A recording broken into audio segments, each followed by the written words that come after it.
ஹalleluya. நாம் கண்களை மூடி ஜெபிக்கலாம். எங்களை நேசித்து வழி நடத்தும் பரிசுத்தமுள்ள நல்ல தகப்பனே, நல்ல நாளுக்காக நன்றியோடு துதிக்கிறோம் கர்த்தாவே. ஹalleluya. சோதரிக்கிறோம் கர்த்தாவே, நன்றியோடு துதிக்கிறோம். தந்த நாளுக்காக மக்கள் நன்றி செலுத்துகிறோம். வாழ்நாளில் உங்களை குடி கொடுத்தீரதற்காக மக்கள் நன்றி செலுத்துகிறோம். அப்பா, அதோ ஆண்டவரே, இங்கே 2-3 பேர் என்னுடைய நாமத்தினாலே கூடினாலும் அங்கே அவருடைய மத்தியில் நான் இருக்கிறேன் என்று வாக்குறுதி எங்கள் நல்ல தேவன் நீர் ஆண்டவரே. எங்கள் தேவனாகிய கர்த்தரை நாங்கள் தொழுது கொள்கிற பொழுதெல்லாம் அவர் எங்களுக்கு சமீபமாக இருக்கிறது போல தேவனை இவ்வளவு சமீபமாக பெற்றிருக்கின்ற வேறு பெரிய ஜாதி எது என்று சொல்லி ஆண்டவரே நாங்கள் பார்க்கிறோம். தகப்பனே, நன்றி இயேசுவே. நன்றி அப்பா, நன்றி தகப்பனே, நன்றி பரிசுத்த ஆவியானவரே. நம்மை நன்றியோடு துதிக்கிறோம். தந்த நல்ல நாளுக்காக மக்களுக்கு செலுத்துகிறோம். இந்த வருடத்தின் கடைசி ஆண்டவரே மாதத்திலும் எங்களை நீர் அற்புதமாக நீர் வழி நடத்தி வரும் கிருபைக்காக மக்கள் நன்றி செலுத்துகிறோம். ஆண்டவரே அப்பா, சோத்திரிக்கிறோம். ஆண்டவரே, வருஷத்தை நன்மை நாள் முடி சுற்றிவே பாதைகள் எல்லாம் நெய்யாய் பொழிகிறது என்று சங்கமம் 65 நீர் சொல்லி இருக்கிறீர். அப்படியாக தேவனே, இந்த வருஷத்தை எங்களை எப்படியாக நடத்தினீர் ஆண்டவர். எத்தனையோ ஆண்டவரே எங்களுக்கு முன்பாக ஆண்டவரே மலை போன்ற காரியங்கள் நின்ற பொழுதும் என்ன செய்வோம் ஏது செய்வோம் என்று சொல்லி ஆண்டவரை கலங்கி தவித்த பொழுதும் ஆண்டவரே அந்த மலை போன்ற காரியங்கள் அனைத்தையும் ஆண்டவரே அப்பா மறைய செய்த தேவனே எங்கள் தேவைகளை எல்லாம் சந்தித்தவரே நன்றியோடு துதிக்கிறோம். அப்பா, ஸ்தோத்திரிக்கிறோம். நன்றி இயேசுவே. நன்றி தகப்பனே. அப்பா, முழு உள்ளத்தோடு முழு மனதோடு முழு நம்பிக்கையோடு ஆண்டவரே கர்த்தரிடத்திலே அன்பு கூறுங்கள் என்று சொல்லியிருக்கீங்க ஆண்டவரே. அது என்னிடத்தில் இருக்கிறதா என்று சொல்லி நாங்கள் ஆராய்ந்து பார்க்கிறோம். ஹalleluya. உன்னை நேசிப்பது போல பிறரை நேசி என்று ஆண்டவர் 2 கட்டளையை 10 கட்டளையை 2 கட்டளையாக நீர் ஆண்டவரை தந்தவரை எம்மை நன்றியோடு துதிக்கிறோம். ஹalleluya. சோத்திரிக்கிறோம் கர்த்தாவே. நன்றி நன்றி நன்றி. சேர்ந்த வருடம் முழுவதும் நீர் செய்த எல்லா நன்மைகளையும் நாங்கள் நினைவு கூறுகிறோம். அப்பா தகப்பனே, அப்பா எந்த விதமான ஆண்டவரே உடல் பாதைகள் எல்லாவற்றுக்கும் எங்களை விலக்கி காத்து அதற்காக நமக்கு நன்றி செலுத்துகிறோம். ஆண்டவரே அப்பா, வேலைகளிலும் பிள்ளைகளை கர்த்தாவே நீ காத்து வந்த கிருபைக்காக மக்கள் நன்றி செலுத்துகிறோம். போக்குவரத்தை எல்லாம் காத்தீர், அதற்காக மக்கள் நன்றி செலுத்துகிறோம். அப்பா, தேவைகள் அனைத்தையும் சந்தித்தீர், அதற்காக மக்கள் நன்றி செலுத்துகிறோம். ஆண்டவரே நன்றி நன்றி நன்றி. தேசத்தையும் எங்களை இத்தனை வருடங்களாக நீர் பாதுகாத்து வரும் கிருபைக்காக மக்கள் நன்றி செலுத்துகிறோம். தேசத்தை ஆளுகிற ராஜாக்களையும் பிரபுக்களையும் ஆண்டவரே ஏழையும் ரட்சியும் ஆண்டவரே எல்லா எபிஷியன்ஸும் ஆண்டவரே எல்லாரையும் இந்த கரத்தை எடுத்து ஜெபிக்கிறோம். ஆண்டவரே தேசத்தையும் ஆண்டவரே அப்பா சோத்திரிக்கிறோம். வாசம் செய்கிற எல்லா மதத்தினரையும் எல்லா ஜாதியினரையும் எல்லாரையும் இந்த கரத்தில் வைத்து ஜெபிக்கிறோம். சிறு தொழில் தொடங்கி பெரிய ஆண்டவரே தொழில் செய்கிறவர்கள் வரைக்கும் ஆண்டவரே எல்லாரையும் இந்த தாவி காத்திரல வேண்டுமா ஜெபிக்கிறோம். தேவனே அப்பா சோத்திரிக்கிறோம். தேசத்தை வேலை செய்கிறவர்கள் ஆண்டவரே வேலை தேடி இந்த தேசத்துக்கு வந்தவர்கள் திரும்பி போகாமல் வெறுமையாக திரும்பி போகாமல் ஆண்டவரே ஏற்ற வேலை கிடைக்க செய்கிறவரை நன்றியோடு துதிக்கிறோம். ஹalleluya. சோத்திரிக்கிறோம். ஆண்டவரே நன்றியோடு துதிக்கிறோம். தேசத்தையும் ஆண்டவரே அமைதியை நிலைநாட்டி இருக்கிறீர். ஆண்டவரே மற்ற நாடுகளை பார்க்கும் பொழுது எத்தனையோ விதமான பிரச்சனைகள், எத்தனையோ விதமான பயமுறுத்தல்கள், அச்சுறுத்தல்கள், போர் செய்திகள் ஆண்டவரே இப்படியான காரியங்கள் ஆண்டவரை நிகழ்கிறதை பார்க்கிறோம். ஆனாலும் எங்களது தேசத்திலே ஆண்டவரை பத்திரமாக நீர் பாதுகாத்து வரும் கிருபைக்காக மக்கள் நன்றி செலுத்துகிறோம். எங்கள் தாய்நாட்டையும் கலத்து வைத்து ஜெபிக்கிறோம். ஆண்டவரே இந்த நாட்களில் நடைபெறுகிற எல்லா காரியங்களையும் தேவனை அறிகிறவராக இருக்கிறீர். ஜாதி வரி மத வரிகளையும் அதிகமாக மையப்படுத்தி ஆண்டவரே அப்பா தாங்கள் செய்யும் தவறுகளை மறைப்பதற்காக ஆண்டவரே இதற்கு முன்னாலே ஆண்டவரே எத்தனையோ வருடங்கள் 50 வருடங்களுக்கு முன்னால் ஆட்சி செய்தவர்கள் குற்றம் சாட்டி ஆண்டவரே அப்படியாக மற்றவர்கள் மீது பழிகளை சுமத்தி தான் செய்யும் தவறுகளை மறைப்பதற்கு எத்தனையோ காரியங்களையும் அவர்கள் செய்து கொண்டு வருகிறார்கள். ஆனாலும் ஆண்டவரே அவர்கள் செய்கிற காரியங்கள் எல்லாம் விட்ட வெளிச்சமாக நீர் எல்லாவற்றையும் கொண்டு வரும் கிருபைக்காக மக்கள் நன்றி செலுத்துகிறோம். ஆண்டவரை வருகிற வருடத்தில் தேவன் தாமே ஆண்டவரே அப்பா தமிழ்நாட்டை ஆண்டவரை நீர் காத்தரல வேண்டுமா ஜெபிக்கிறோம். தமிழ்நாடு மாத்திரமல்ல ஆண்டவரே இந்த பிஜேபி கையில் அகப்பட்டு கொண்டிருக்கிற எல்லா நாடுகளையும் எல்லா ஸ்டேட்ஸையும் இந்த கருத்தை வைத்து ஜெபிக்கிறோம். ஆண்டவரே எல்லாவற்றையும் ஆண்டவரே அப்பா மக்கள் ஆண்டவரை ஞானத்தை கொடுங்க. ஆண்டவரே அறிவில்லாமல் மக்கள் சங்காரமாகி கொண்டிருக்கிறார்கள் என்று பார்க்கிறோம். ஆண்டவரே அது போலவே ஆண்டவரே ஐரோப்பிய கண்ட்ரீஸில் உள்ள எல்லா மக்களையும் இந்த கருத்தை வைத்து ஜெபிக்கிறோம். ஆண்டவரே அப்பா எத்தனையோ ஆண்டவரே ஒரு கிறிஸ்துவ நாடுகள் எல்லாம் இன்று ஆண்டவரே அப்பா கிறிஸ்துவத்தை இழந்து ஆண்டவரே வருகிற காரியங்களை பார்க்கிறோம். ஆண்டவரே எல்லாரும் ஆண்டவரே மற்ற மனிதர்களையும் ஆண்டவரே மனிதர்களை கடவுளாகவும் ஆண்டவரே மற்ற ஆண்டவரே விக்கிரகங்களை தெய்வமாகவும் வணங்குகிற ஆண்டவரே அவர்களுடைய காரியங்கள் எல்லாவற்றையும் கர்த்தாவே இந்த கரத்தில் வைத்து ஜெபிக்கிறோம். ஆண்டவரே தேவன் தாமே ஆண்டவரே ஆண்டவரே நீ காலம் செல்லாது நான் சீக்கிரமாக வருகிறேன் என்று சொன்னவரே ஆண்டவரே நீர் சீக்கிரமாக வர இருக்கின்றீர் என்று சொல்லி ஆண்டவரே எல்லா காரியங்களும் அப்படியாக தெரிவிக்கிறதாக இருக்கிறது என்று சொல்லி பார்க்கிறோம். ஆண்டவரே குருவிகள் பாடும் காலம் வந்தது.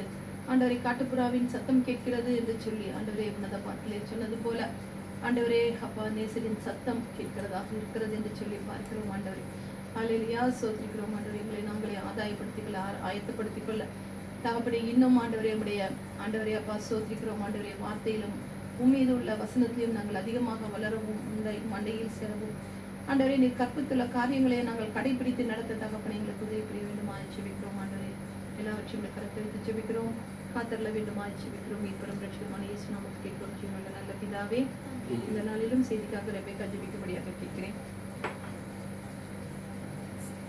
ஸ்தோத்திரம் ஆண்டவரே, ஸ்தோத்திரம் ஸ்தோத்திரம் ஸ்தோத்திரம். அதிகமாக நேசிக்கும் நாளவல பிதாவே, ஆசீர்வதிக்கப்பட்ட தருமையான ஓய்வு நாளுக்காக நன்றி. அந்த நாளிலும் பிதாவே ஆண்டவரே நீர் எங்களை ஒன்றாக கூட்டி சேர்த்து வைத்திருக்கிறேன். நமக்கு நன்றி சப்பா ஆண்டவரே. கத்தாவே ஜெப வேலைக்காக நன்றி. இந்த நேரத்திலும் ஆண்டவரே அப்பா ஆண்டவருடைய வார்த்தை தரக்கும் உடைய மகளும் கொடுக்கறது தருகிறோம். பேசறதுக்கு வார்த்தைகளை ஆசிரியர் மகள நீரையானவரே கத்தார் மகள் மூலமாக பேசிடுறங்க ஆண்டவரை ஞானத்தால நிரப்பிடுறங்க. நாம் கேட்கிற நாங்கள் ஆண்டவரை கேட்கிறவர்களாக மாற்றம் இல்லாமல் அதன்படி ஜீவிக்கிறவர்களாக செயல்படுகிறவர்களாக பேசுகிறவர்களாக நடக்கிறவர்களாக எல்லாவற்றிலும் நாங்கள் பிரதிபலிக்கிறவர்களாக ஆண்டவரை எங்களுக்கு உதவி புரிந்தருமான விஷயத்துக்குள்ள உங்களுடைய வார்த்தை ஆண்டவரை கத்தாவை எங்களுக்குள்ள ஆண்டவரை கிரியை செய்ய உதவி புரிந்துள்ளங்க. உங்களுடைய ஆண்டவரை ஜீவனுள்ள ஆண்டவரை வார்த்தை ஆண்டவரை எங்கள் வாழ்க்கையில் ஆண்டவரை கத்தாவை ஒரு மாற்றத்தை கொண்டு வர எங்களுக்கு உதவி புரிந்துள்ளங்க. எங்கள் கண்களையும் செவிகளையும் மனதையும் வைத்திருந்தருமான விஷயத்துக்கு கொடுக்கிறோம் அப்பா. ஆண்டவரை நாம மாத்திரம் மகிமைப்படுவதாக இயேசு நாமத்தில் கேட்டுக்கொள்கிறோம் நல்ல பிதாவே. ஆமென். ஹல்லேலூயா. இந்த நாளிலும் நாம் பார்த்திருக்கிற செய்தி என்னன்னு சொல்லி பார்த்தோம்னா ஒரு வெற்றியுள்ள வாழ்க்கை. வெற்றியுள்ள வாழ்க்கை அப்படின்னு பார்க்கலாம். வெற்றியுள்ள கிறிஸ்துவ வாழ்க்கை அப்படின்னு ரெண்டு விதமான காரியம். வெற்றியுள்ள வாழ்க்கை, வெற்றியுள்ள உலக பிரகாரமான ஒரு விக்டோரியஸ் லைஃப் ஒன்று, victorious life, victorious Christian life அப்படின்னு. இப்போ நம்ம வெற்றியுள்ள வாழ்க்கை அப்படின்னு சொல்லி பார்க்கும்போது உலகத்தில் எல்லாருமே வந்துட்டு என்ன செய்வாங்க, ஒரு வெற்றியுள்ள வாழ்க்கையை வாழ்வதற்கு தான் என்ன செய்கிறார்கள், பிரயாசப்படுகிறவர்களாக இருப்பார்கள். அவருடைய நம்பிக்கை எல்லாம் எதன் மேலாக இருக்கும் என்று சொல்லி பார்த்தோம்னா அவருடைய படிப்பின் மீதும் அவருடைய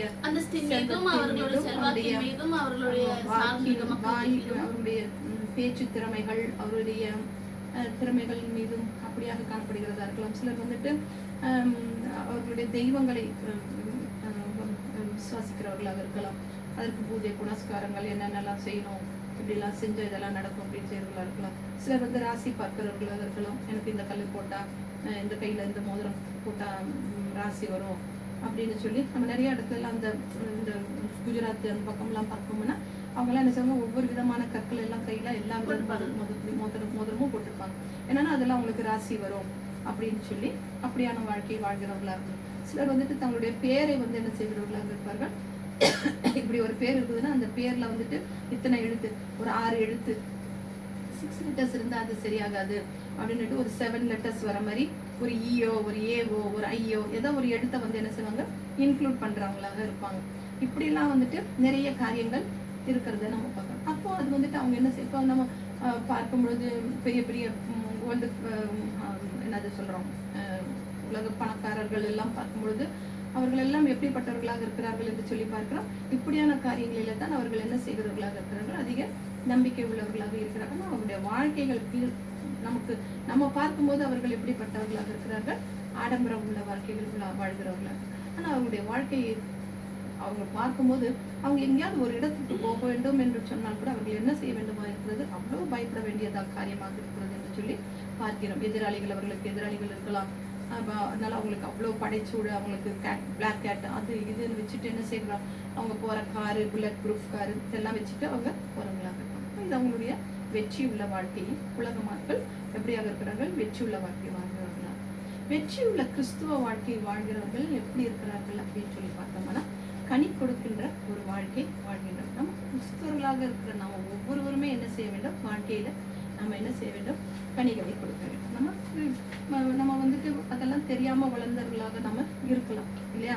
இப்போ நம்ம வந்துட்டு வேற ராசிலையோ வேற மதத்திலையோ நம்ம பிறந்திருந்தா கூட நமக்கு பைபிளை பற்றின எந்த ஒரு காரியங்களுடைய ஞானமும் இல்லாமல் நம்ம வளர்ந்தவர்களாக இருக்கலாம், அதை பற்றி தெரியாம இருக்கலாம். ஆனா ஒரு வயதுக்கு பிறகு நம்ம அதை பற்றி தெரிந்து கொள்ளும் பொழுதும் கூட இன்னும் அதனுடைய வேதத்தை பற்றின நிறைய ஞானம் இல்லாததுனால நிறைய பேருக்கு என்ன செய்கிறவர்களாக இருக்கிறார்கள், இந்த கனி கொடுக்கும் வாழ்க்கை வந்து என்ன செய்கிறார்கள் இருக்கிறத தராதவர்களாக இருக்கிறார்கள் என்று சொல்லி பார்க்கிறோம். யோவான் John 15:16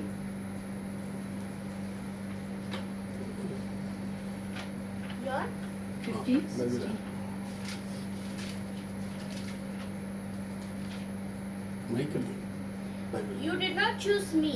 I chose you and sent you out to produce fruit, the kind of fruit that will last. Then my Father will give you whatever you ask for in my name. நீங்கள் என்னை தெரிந்து கொள்ளவில்லை, நான் உங்களை தெரிந்து கொண்டேன். நீங்கள் என் நாமத்தினாலே பிதாவை கேட்டுக்கொள்வது எதுவோ அதை அவர் உங்களுக்கு கொடுக்கத்தக்கதாக நீங்கள் போய் கனி கொடுக்கும்படிக்கும் உங்கள் கனி நிலைத்திருக்கும்படிக்கும் நான் உங்களை ஏற்படுத்தினேன் என்று யார் சொல்கிறார்? இயேசு கிறிஸ்து சொல்லுகிறார். காரியத்தை நம்ம பார்க்கிறோம். இப்போ இயேசு கிறிஸ்துவோட ரத்தத்தால கழுவப்பட்ட ஒவ்வொரு கிறிஸ்துவரும் என்ன செய்ய வேண்டும்? நம்மளாம் இயேசு கிறிஸ்து ரத்தத்தால கழுவப்பட்டிருக்கோமா?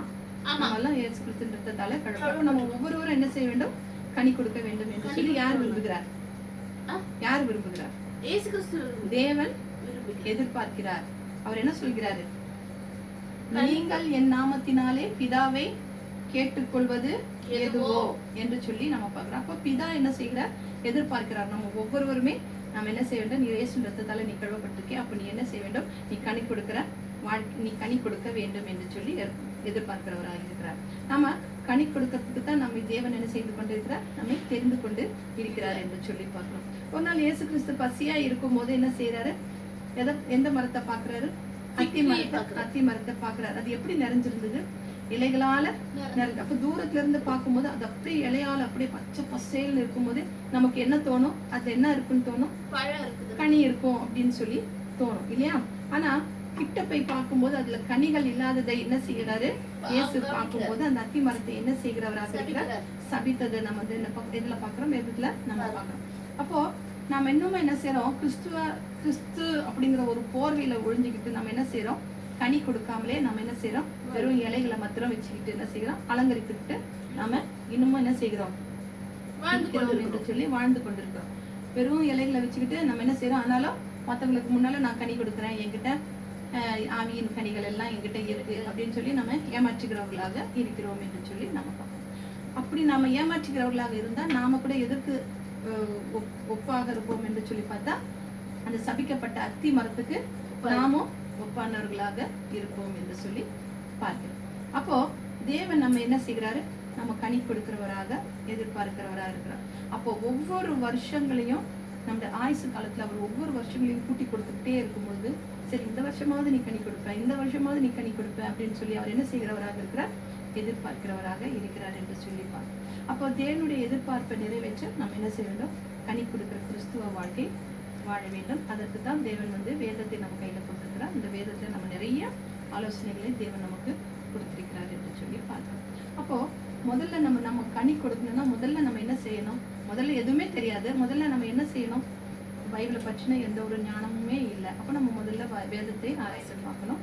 அப்போ வேதத்தை ஆராய்ந்து பார்க்கும்போது நம்ம முதல்ல என்ன செய்யணும்? கர்த்தருடைய வேதத்தை என்ன செய்ய வேண்டும்? தியானமாக இருக்க வேண்டும். அதாவது பிரியமாக இருந்து வேதத்திற்கு நம்ம முதல்ல கீழ்ப்படிய வேண்டும் என்று சொல்லி நம்ம பார்க்கணும். சங்கீதம் 1:1 என்ன சொல்கிறது? துன்மார்க்கருடைய வழியில் இல்லாமலும் பாவிகளுடைய வழியில் இல்லாமலும் பரியாசக்காரர் உட்காரும் இடத்தில் உட்காராமலும் தேவனுடைய வேதத்தில் இரவும் பகலும் பிரியமாய் இருந்து முதல்ல தேவனுடைய கர்த்தருடைய வேதத்தில் பிரியமாய் இருந்து இரவும் பகலும் அவருடைய வார்த்தையில் தியானமாய் இருக்கிற மனுஷன் பாக்கியவான். அவன் நீர்க்கால்களின் ஓரமாய் வரப்பட்டு தன் காலத்தில் தன் கனியை தந்து இலையுதிராதிருக்கிற மரத்தை போல் இருப்பான், வாய்க்கும் என்று சொல்லி நம்ம பார்க்கிறோம். 1 வரைக்கும் பார்க்கும்போது என்ன செய்கிறவராய் இருக்கிறார்? துன்மார்க்கர் அதை பார்க்கிறோம் இல்லையா? அந்த துன்மார்க்கருடைய காரியங்களையும் பாவிகளுடைய காரியங்களையும் பரியாசக்காரர்களுடைய காரியங்களையும் பார்க்கிறோம். அப்போ தேவனுடைய வார்த்தை நம்ம கால்களுக்கு என்னவா இருக்கிறது? தீபமா இருக்குது, பாதைக்கு எதா இருக்கிறது? வெளிச்சமாக இருக்கிறது என்று சொல்லி நம்ம இதை பத்தி நம்ம மற்ற மதத்தினருக்கு சொல்லும் போது அவர்கள் என்ன செய்கிறவர்களாக இருக்கிறார்கள்? நம்மை கேலியும் கிண்டலும் செய்கிறவர்களாக இருக்கிறார்கள். அது என்னது? அது எப்படி வார்த்தை தீபமோ வெளிச்சமுமா இருக்கும் அப்படின்றது அவங்களுடைய பார்வைக்கு அது எப்படியா இருக்குது? கேலியும் கிண்டலுமா இருக்கிறது என்று சொல்லி பார்க்கிறோம். ஆனா நம்மளுடைய பார்வைக்கு அது எப்படியா இருக்குது?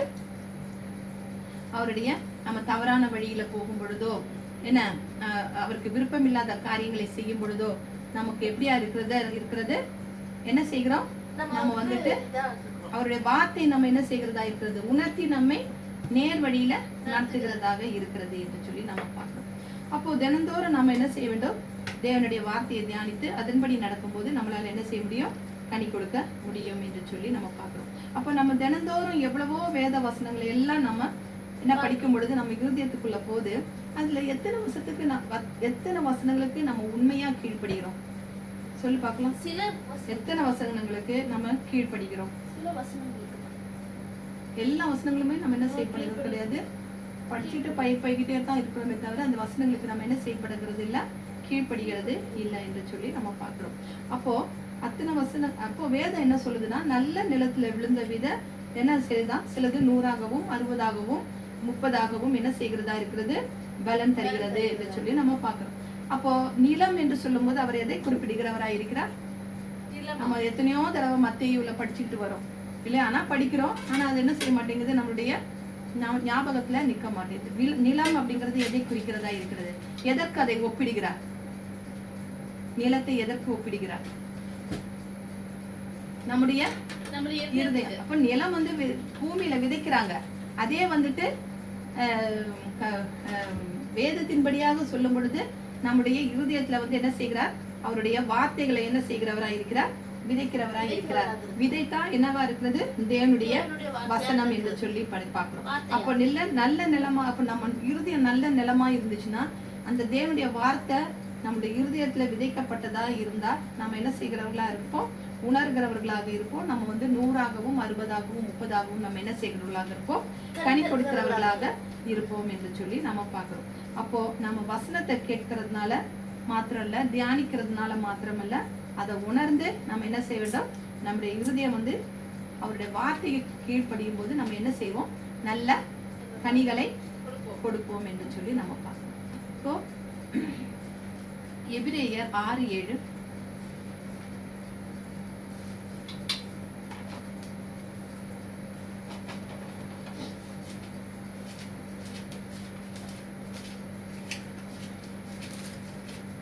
எபிரேயர் 6:7 எப்படியெனில் தன்மேல் அடிக்கடி பெய்கிற மழையை குடித்து தன்னிடத்தில் பயிரிடுதலுக்கு ஏற்ற பயிரை முளைப்பிக்கும் நிலமானது தேவனால் ஆசீர்வாதம் பெறும். எப்படியெனில் தன்மேல் அடிக்கடி பெய்கின்ற மழையை குடித்து தன்னிடத்தில் பயிர் இடுகிறவர்களுக்கு ஏற்ற பயிரை முளைப்பிக்கும் நிலமானது தேவனால் ஆசீர்வாதம் பெறும். இப்போ நம்ம ஒரு பயிரை விதைச்சோம்னா அந்த பயிர் தான் என்ன செய்ய வேண்டும்? விளைய வேண்டும். அந்த பயிர் இல்லாம வேற எது விளைஞ்சு அது என்னவா இருக்கும்? அது சரியா இருக்குமா? அதுதான் அவர் சொல்கிறார். பயிரை முளைப்பிக்கும் அந்த நிலம் தான் என்ன செய்ய வேண்டுமா?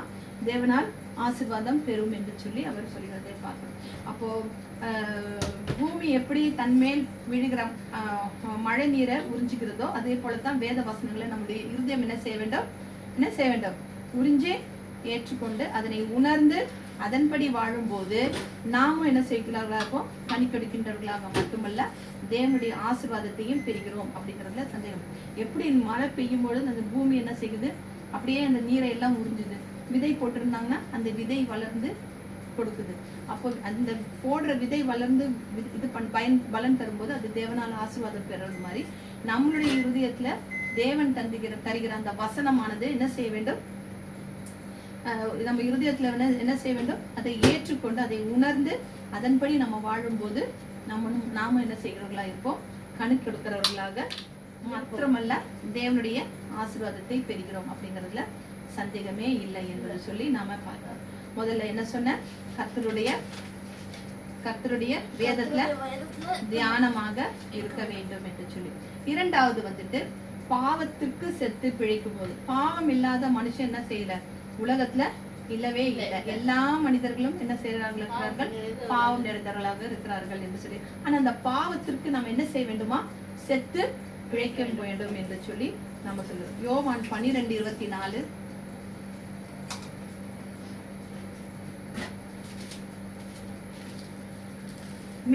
மெய்யாகவே நான் உங்களுக்கு சொல்லுகிறேன், கோதுமை மணியானது நிலத்தில் விழுந்து சாகாவிட்டால் தனித்திருக்கும், செத்ததே ஆகில் மிகுந்த பலனை தரும் என்று சொல்லி நம்ம பார்ப்போம். ஒரு விதை விதைக்கும் பொழுது அந்த விதை அப்படியே தான் இருக்குமா? இல்ல. அந்த விதை என்னாகும்? அது அந்த விதை என்ன வேண்டும்? நிலத்துல விழுந்து சாக வேண்டும் என்று சொல்லி நாம பார்க்கிறோம். அப்போ அந்த விதை செத்ததே ஆகி அப்பொழுதுதான் என்னவாகும்? என்ன செய்யும்? பலன் தருகிறதாக மிகுந்த பலனை கொடுக்கும். அந்த விதை அப்படியே இருந்தா என்ன ஆகும்? ஒண்ணும் வளரவும் வளராது, அதுல இருந்து என்ன வராது? கனி வராது, காய் வராது, எதுவுமே வராது என்று சொல்லி நாம பார்க்கிறோம். அப்போ இயேசு கிறிஸ்து என்ன செய்கிறாரு? மனுக்குலத்தின் பாவங்களுக்காக தான் மரித்து பிதாவை மகிமைப்படுத்துகின்ற நேரத்தை உணர்ந்தவராக இந்த வார்த்தைகளை நம்முடைய எப்ப சொல்றாரு? அவரு தன்னுடைய மனுஷனுடைய பாவங்களுக்காக அவர் தான் மரித்து பிதாவை மகிமைப்படுத்துகிற நேரத்தை உணர்ந்தவராக இந்த வார்த்தைகளை நம்முடைய சீஷருக்கு சொல்கிறதை நம்ம பார்க்கிறோம். யோவான்ல பார்க்கும் பொழுதே முக்காவாசி அவர் கனிகளை குறித்தும் இப்படியான காரியங்களை குறித்தும் தான் அவர் தன்னுடைய சீஷர்களுக்கு சொல்லுகிற காரியம். அதுல வந்துட்டு வேற எதையுமே அவர் குறித்து சொல்லியிருக்க மாட்டார். இப்படியான காரியங்களை குறித்து, கனி கொடுக்கின்ற வாழ்க்கை குறித்து தான் அவர் அதிகமாக பேசுகிற காரியங்களை நாம பார்க்கலாம். எந்த ஒரு விதையும் வந்து அந்த காலத்துல எல்லாம் பார்க்கும்போது சில விதை நெல்லுன்னு சேர்த்து வைப்பாங்க அப்பெல்லாம். இப்பதான் வந்துட்டு எல்லாமே ஹைபிரிட்னு வந்துருச்சு. அந்த காலத்துல எல்லாம் என்ன செய்வாங்களா? நெல்லு நல்லா வளர்ந்து குதிர்ந்து நிற்கும் போது என்ன செய்வாங்க? விதை நெல்லை வந்து என்ன செய்வாங்க? பத்திரப்படுத்தி வைப்பாங்க. அடுத்த அறுவடைக்கு அதை சேர்த்து வைப்பாங்க. இன்னும் நம்மளுடைய தமிழகத்துல எல்லாம் பார்த்தோம்னா எந்த காலத்திலயோ வளர்ந்த விதை நெல்லுகள் எல்லாம் என்ன செய்யப்பட்டு வருகிறதா? பாதுகாக்கப்பட்டு அப்படியே அது வந்து என்ன செய்யப்பட்டு வருகிறது? பாதுகாக்கப்பட்டு வருகிறது என்று சொல்லி நம்ம பார்க்கிறோம். அது போலதான் எந்த ஒரு விதையும் ஒரு பாதுகாப்பாக அடைத்து வைக்கப்படும் போதுதான் அது என்ன செய்யப்படும்? கனி கொடுக்கப்படும் என்று சொல்லி பார்க்கிறோம். அப்ப அது போலதான் ஒரு விதை என்ன செய்யப்படுகிறது? நிலத்துல விதைக்கப்படும் பொழுது அது உள்ள போய் என்ன செய்கிறதா இருக்கிறது? மடிகிறதா இருக்கிறது. மடிந்துதான் அது என்ன செய்கிறதா இருக்கிறது? மடிந்துதான் அதுக்கப்புறம் அது அப்படியே இருக்காது இல்லையா? அது என்ன செய்யுது? அதுக்கப்புறம் உள்ள போய் ராக்காயி அதுக்கப்புறம் அதுல இருந்து செடி வந்து அதுக்கப்புறம் தான் அது என்ன செய்கிறதா இருக்கிறது? கனி கொடுக்கிறதாக இருக்கிறது என்று சொல்லி நாம பாக்குறோம். அப்போ ஒரு விதை கனி கொடுக்கணும்னா அது என்ன செய்யணும்? முதல்ல சாக வேண்டும் என்று சொல்லி பார்க்கிறோம். அப்போ பூமியில நடப்பட்ட எந்த ஒரு விதையும் தான் முதல்ல என்ன செய்கிறது?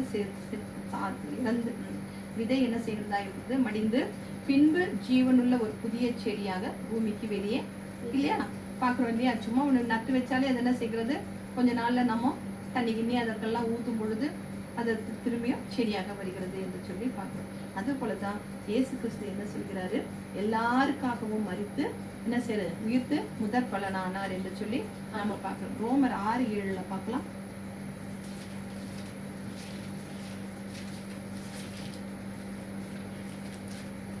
We know that sin doesn't have power over dead people. மரித்தவன் பாவத்துக்கு நீங்கி விடுதலையாக்கப்படுகிறானே என்று சொல்லி பார்க்கலாம். அது போலதான் எப்படி நம்ம எதுக்கு மரிக்கணும்?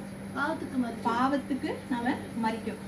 மரித்தவன்னா நம்ம என்ன நினைப்போம்? செத்து போனவன் வந்துட்டு இதெல்லாம் இதுக்கு முன்னாடி இறந்து போனவங்க எல்லாம் பாவத்துக்கு இல்ல, நம்மளுடைய பாவத்துக்கு நம்ம என்ன செய்ய வேண்டும்? மரித்தவர்களாக காணப்பட வேண்டும் என்று சொல்லி பார்க்கிறோம். இப்போ கர்த்தராகிய இயேசு கிறிஸ்துவை விசுவாசித்தவராய் பாவத்துக்கு செத்து தேவ நீதிக்கு பிடிக்கும் போது மனுஷன் என்ன செய்கிறான்? ஜீவனை பெற்றுக்கொள்கிறான் என்று சொல்லி பார்க்கிறோம். யாரெல்லாம் இயேசு கிறிஸ்துவை விசுவாசித்து பாவத்துக்கு செத்து தேவ நீதிக்கெல்லாம் பிழைத்து நம்மளாம் நிக்கிறோமோ நம்ம எல்லாம் என்ன செய்யப்படுகிறோம்? நம்ம எல்லாம் என்ன பெற்றுக்கொள்கிறோம்? ஜீவனை பெற்றுக்கொள்கிறோம் என்று சொல்லி நம்ம ஜீவக்கிரத்தை நம்ம பெற்றுக்கொள்கிறோம். அப்படி ரட்சிக்கப்பட்ட புதிய மனிதன் கிறிஸ்து இயேசுவை தரித்தவனாக தேவ சித்தத்திற்கு என்ன செய்கிறான்? தன்னை முழுமையா ஒப்பு கொடுக்கும் போது கனி கொடுக்கிற கிறிஸ்துவனாக மாறுகிறான் என்று சொல்லி நம்ம பார்க்கிறோம். கனி ஆவியின் கனிகள் எத்தனை? 9. என்னென்ன? அன்பு, சாந்தம், அன்பு, சந்தோஷம், அன்பு, கலாத்தியர்ல பார்த்தா தெரியுமே. கலாத்தியர் 5 love, joy, patience. கலாத்தியர் 5 23 22 23. ஆவியின் கனியோ முதல்ல அன்பு. அவர் முதல்ல எதை இருக்கணும்ன்றாரு? முதல்ல கனி அன்பு இருக்கணும் நம்ம கிட்ட.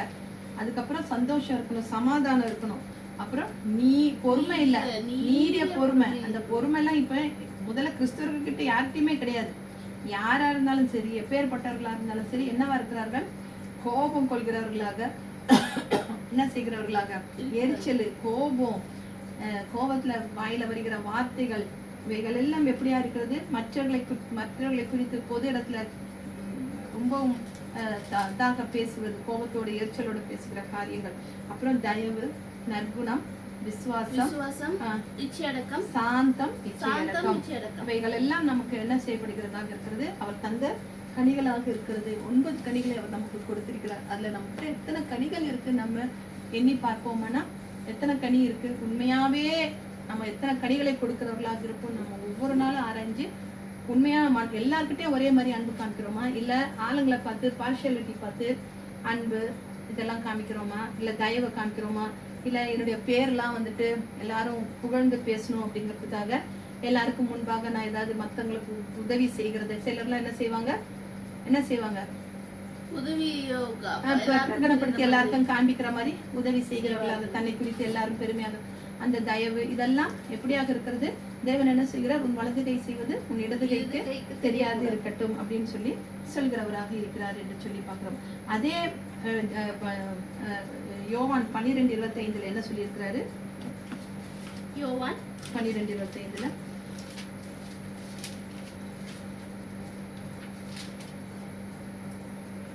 தன் ஜீவனை சிநேகிக்கிறவன். 12:25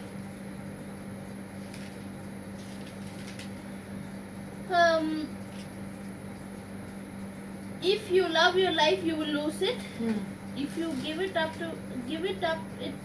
வெறுக்கிறவனோ அதை if you give it up in this world you will be given eternal life. தன் ஜீவனை சிநேகிக்கிறவன் அதை இழந்து போவான். இந்த உலகத்தில் தன் ஜீவனை வெறுக்கிறவனோ அது நித்திய ஜீவிய காலமாய் காத்து கொள்ளுவான் என்று சொல்லி நம்ம பார்க்கணும். அப்ப ரட்சிக்கப்பட்ட ஒவ்வொரு மனுஷனும் தன்னுடைய ரட்சிப்பை காத்துக்கொள்ள வேண்டும் என்று சொல்லி நம்ம என்ன செய்யறோம்? நிறைய நேரங்களில் நம்ம பெற்ற ரட்சிப்பை நிறைய சிறைகள் என்ன செய்யறோம்? அலட்சியப்படுத்தி விடுகிறோம் என்று சொல்லி நம்ம பார்க்கிறோம். அது வெளியேற பெற்ற ஒரு காரியமாக இருக்கிறது என்று சொல்லி பார்க்கிறோம். இப்ப நம்ம ஒரு ஸ்கூல்ல போய் ஒரு பெரிய காலேஜ்ல இப்ப நம்மளாம் சொல்றோம் ஆக்ஸ்போர்ட் யூனிவர்சிட்டி அங்க இங்கெல்லாம் சொல்றோம். அங்கெல்லாம் போய் படிச்சு ஒரு பட்டம் பெறணும் அப்படிங்கறதெல்லாம் என்ன செய்வாங்க? அதை அவ்வளவு ஒரு பெருமையா கருதுவாங்க. இப்ப அவங்க கிட்ட சொல்லும் போது என்ன சொல்லுவாங்க? நான் எங்க படிச்சேன்னா நான் ஆக்ஸ்போர்ட் யூனிவர்சிட்டியில படிச்சுக்கிறேன், அங்க நான் பட்டம் பெற்றேன் அப்படிங்கறதெல்லாம் என்ன செய்வாங்க? பெருமையா சொல்லுவாங்க. ஆனா நமக்கு விலை மதிக்க முடியாத ஒரு ரட்சிப்பை இயேசு என்ன செய்திருக்கார்? நமக்கு கொடுத்திருக்கிறார். நம்ம அதை என்ன செய்கிறோம்? இழந்து விடுகிறோம் என்று சொல்லி பார்க்கிறோம். அப்போ ரட்சிக்கப்பட்ட ஒவ்வொரு மனுஷனும் தன்னுடைய ரட்சிப்பை என்ன செய்ய வேண்டும்? காத்துக்கொண்டு யாரை பிரதிபலிக்க வேண்டும்? இயேசு கிறிஸ்துவை பிரதிபலிக்க வேண்டும். அது மாத்திரம் இல்லாத பிறரையும் நம்ம என்ன செய்ய வேண்டும்? ரட்சிப்புக்குள்ளாக நடத்தி ரட்சிப்பின் கனிகளை கொடுக்க என்ன செய்ய வேண்டும்? தேவன் நம்மை விரும்புகிறார். நம்ம மாத்திரம் ரட்சிக்கப்பட்டா போதாது, மற்றவங்களும் ரட்சிக்கப்பட வேண்டும் என்று சொல்லி ரட்சிக்கப்படுவதனால அவங்களும் என்ன செய்ய வேண்டும்? கனிகளை கொடுக்கிறவர்களாக இருக்க வேண்டும் என்று சொல்லி நம்ம பார்க்கிறோம். அப்போ முதலாவது எதை பார்த்தோம்? வேதத்துல பிரியமா இருக்க வேண்டும், தியானமாக இருக்க வேண்டும். இரண்டாவது பாவத்துக்கு செத்து நம்ம பிழைக்க வேண்டும். ஒரு தடவை நம்ம பாவத்துல இது பண்ணி நம்ம கர்த்தர் கிருபையாக நம்மளை மன்னித்ததுக்கு பிறகு நம்ம திரும்பவும் என்ன செய்ய வேண்டும்? அதான் மன்னித்துட்டாரேன்னு சொல்லி திரும்ப அந்த பாவத்தை செய்து கொள்ளவர்களாக இருக்காம அந்த பாவத்துக்கு நம்ம என்ன செய்யணும்? மரித்து போக வேண்டும் என்று சொல்லி அந்த காரியம் என்ன செய்ய வேண்டும்? மரித்து போக வேண்டும் என்று சொல்லி நம்ம பார்க்கிறோம். கெட்ட காரியங்கள் நம்முடைய சரீரத்திலிருந்து முற்றிலுமாக அழிக்கப்பட வேண்டும் என்று அது நம்ம கர்த்தராகிய இயேசு கிறிஸ்துவினாலே மாத்திரமே முடியும் என்று சொல்லி பார்க்கிறோம். மூன்றாவதாக தேவன் நம்மிலும் நாம் அவரிலும் நிலைத்திருக்க வேண்டும். நம்ம கிறிஸ்தவர்கள் என்று சொல்லும்போது நமக்குள்ள யார் நிலைத்திருக்க வேண்டும்? இயேசு கிறிஸ்து. நாம யாருக்குள்ள நிலைத்திருக்க வேண்டும்? அவருக்குள்ள நிலைத்திருக்க வேண்டும். யோவான் 15:4-5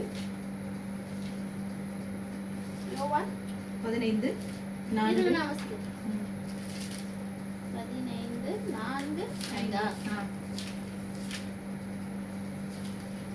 Stay joined to me and I will stay joined to you. Just as a branch cannot produce fruit unless it stays joined to the vine, you cannot produce fruits unless you stay joined to me. I am the vine and you are the branches. If you stay joined to me and I stay joined to you, then you will produce lots of fruit, but you cannot do anything without me. என்னில் நிலைத்திருங்கள், நானும் உங்களில் நிலைத்திருப்பேன். கொடியானது திராட்சை செடியில் நிலைத்திராவிட்டால் அது தானாய் கனி கொடுக்க மாட்டாதது போல நீங்களும் என்னில் நிலைத்திராவிட்டால் கனி கொடுக்க மாட்டீர்கள். நானே திராட்சை செடி, நீங்கள் கொடிகள். ஒருவன் என்னிலும் நான் அவனிலும் நிலைத்திருந்தால் அவன் மிகுந்த கனிகளை கொடுப்பான். என்னை இல்லாமல் உங்களால் ஒன்றும் செய்ய கூடாது என்று சொல்லி நம்ம பார்க்கிறோம். அப்போ அவர் என்ன சொல்கிறாரு? நான் என்னவா இருக்கேன்? திராட்சை செடியா இருக்கேன், நீங்களா என்னவா இருக்கீங்க? கொடியா இருக்கீங்க. ஆனா இப்ப இருக்கிற காலம் எப்படியா இருக்குது? இப்ப இருக்க நான் தான் திராட்சை செடி, நான் திராட்சை செடியா இருக்கிறேன், நீ என்ன இருக்கும்? கொடியா இருங்கன்னு சொல்லி அப்படியாக மக்களை நடத்துகிற காரியங்கள் அதிகமாக காணப்படுகிறதாக இருக்கிறது என்று சொல்லி நாம பார்க்கிறோம். அப்போ மெய்யாகவே திராட்சை செடியாகிய இயேசு கிறிஸ்து நமக்குள்ளேயும் கொடிகளாக நாமும் அவருக்குள்ள ஐக்கியமாக நிலைத்திருக்கும் போது அவருடைய அன்புல நம்ம என்ன செய்திருப்போம்? நிச்சயமாக நிலைத்திருப்போம். நம்ம கிட்ட அவர்கிட்ட சும்மா ஏதாவது உண்மையாகவே நீ அவர்கிட்ட ஒண்ணு கேட்டா கூட உடனே அவர் என்ன செய்கிறவராக, அந்த நிமிஷமே அவரு நமக்கு செய்கிறவராக இருக்கிறார் என்று சொல்லி நம்ம உண்மையா கேட்கும் போது நிச்சயமா, அதாவது என்ன சொல்கிறாரு? நம்மை நோக்கி கூப்பிடும் பொழுது தன்னை நோக்கி உண்மையாய் கூப்பிடுகிறவர்களுக்கு அவர் என்னவா இருக்கிறாரா? சமீபமாக. அதை உணர்ந்தவர்களுக்கு தான் நிச்சயமாக அப்படிப்பட்ட காரியங்கள் என்ன செய்யப்படும்? அந்த அந்த உணர்வை பெற முடியும் என்று சொல்லி நம்ம பார்க்கிறோம். அப்போ பிதா இயேசுவில் அன்பா இருக்கிறது போல அவருடைய அன்பை ருசி பார்த்து அந்த அன்பை ருசித்து அந்த அன்பை வெளிப்படுத்துவது தான் தேவன் நம்மை எதிர்பார்க்கின்ற கனி என்று சொல்லி பார்க்கிறோம். எப்படி தேவன் இயேசு கிறிஸ்து கிட்ட அன்பா இருக்கிறாரோ அது போலதான் அவர் என்ன செய்கிறாரு? அந்த கனி நமக்கு கொடுக்க வேண்டும் என்று சொல்லி அவர் எதிர்பார்க்கிறவராக இருக்கிறார் என்று சொல்லி நம்ம பார்க்கிறோம். நான் உங்ககிட்ட அன்பா இருக்கிறது போல நீங்களும் ஒவ்வொருவருக்கையும் அன்பாக இருக்க வேண்டும் என்பதுதான் அவருடைய கற்பனையாக இருக்கிறது என்று சொல்லி பார்க்கிறோம். அதாவது லவ்னு சொல்லும் போது உண்மையான அன்பாக இருக்க வேண்டும். இந்த உலக பிரகாரமான சொல்கிற காரியம் அல்ல, அது லஸ்ட் என்று சொல்லி நம்ம பார்க்கிறோம். இப்ப கர்த்தராகிய இயேசு கிறிஸ்து எப்படியாக அவருடைய பிதாவுடைய கற்பனைகளை எல்லாம் கை கொண்டு அவருடைய அன்பில் நிலைத்திருந்தார் இல்லையா? இயேசு கிறிஸ்து யாருடைய கற்பனையை கை கொண்டு யாருல நிலைத்திருந்தார்? அவங்க அப்பாவுடைய கற்பனையை கை கொண்டு எப்படி அவரில் நிலைத்திருந்தாரோ அது போலதான் நாமும் அவருடைய கற்பனைகளை கை கொண்டிருந்தால் நாமும் நம்ம என்ன செய்வோம்? நிறைய கனிகளை கொடுக்க முடியும், பிதாவையும் மகிமைப்படுத்த முடியும் என்று சொல்லி நம்ம பார்க்கிறோம். அப்போ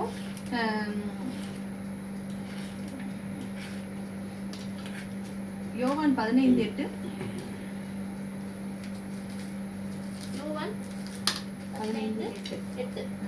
நீங்கள் மிகுந்த கனிகளை கொடுப்பதினால்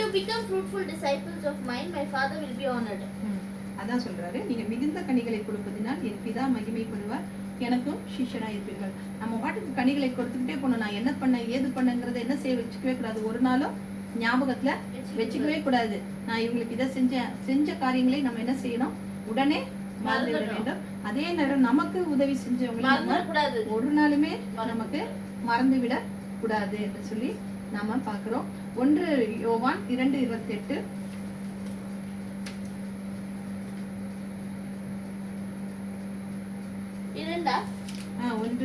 1 John 2:28